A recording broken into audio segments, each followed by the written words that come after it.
O Holocausto não começou com câmeras de gás. Até 1800, mais ou menos, na época de Napoleão, os judeus não tinham direito na Europa. Não tinham direito Eles já viviam em guetos, né? Já viviam Exatamente. Os primeiros guetos surgiram na Itália por volta já de 1500, quer dizer, há séculos os judeus viviam em guetos e finalmente Napoleão Bonaparte começou a dar um mínimo de direitos para o povo, mas a gente viu como depois acontece o Holocausto. E sim, mas quando o Hitler começou, né, quando ele ascende ao poder, primeiro colocou os judeus em guetos, aí depois começou a tirar os direitos, né, os negócios e tal, até que chegou naquela solução final, que é uma coisa mais horrenda que existe, né? Eu acho que isso também é uma lição. O Holocausto não começou com câmeras de gás. Foi o fim da história. Exatamente.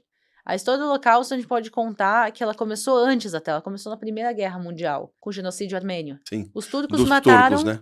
os turcos mataram mais de 1 milhão de cristãos armênios. É verdade. E ninguém fez nada. Hitler tinha um exemplo de ver que ninguém defendeu os armênios. E ele tinha certeza também que se ninguém defendeu os armênios que eram cristãos, ninguém vai se levantar para defender os judeus. E ele sabia disso. E aí ele começa a colocar os judeus em guetos, a população geral não fala nada.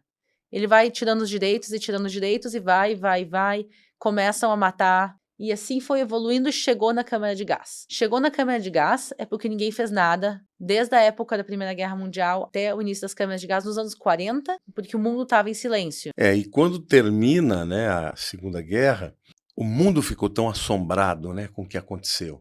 E aí eu penso assim, que pena que foi desse jeito. Mas, por outro lado, isso deu coragem para o povo judeu falar, não, agora nós temos que ter a nossa terra, porque em qualquer outro lugar do mundo que a gente viva, a gente vai correr esse risco, né?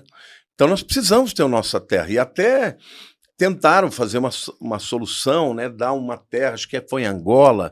Uganda, né, e aí eu não me lembro se foi o Ben-Gurion que falou assim, não, mas em Uganda não tem o Jordão, foi o Herzl que falou, não tem o Jordão, não tem o Carmel, não tem, né, e foi citando as coisas, falou, não vamos aceitar qualquer coisa, né, e aí então acabaram permitindo que os judeus pudessem, através da sessão da ONU, que votou, inclusive com o nosso Oswaldo Aranha, dando voto de Minerva, que Israel tivesse uma porção de terra lá naquele território, embora fosse uma porção muito mais composta de deserto, né, lá no Negev, principalmente, mas, de qualquer forma, os judeus entraram lá, né, cumprindo uma profecia de quase 2.500 anos, né?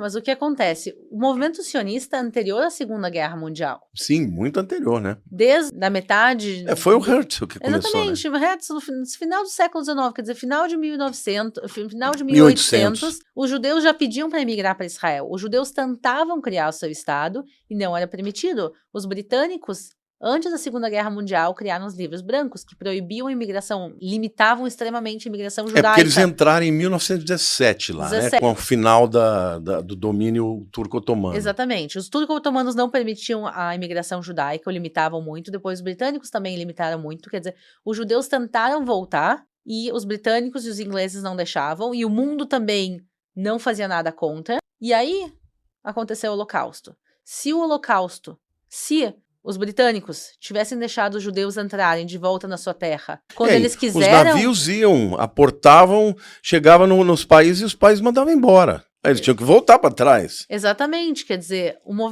os judeus já queriam a sua terra e não conseguiam. Infelizmente, demorou o Holocausto para o mundo e para a ONU, que então Liga das Nações antes, mas para a ONU ver que os judeus tinham direito e que precisavam, os dois, que tinham direito e que precisavam da sua terra.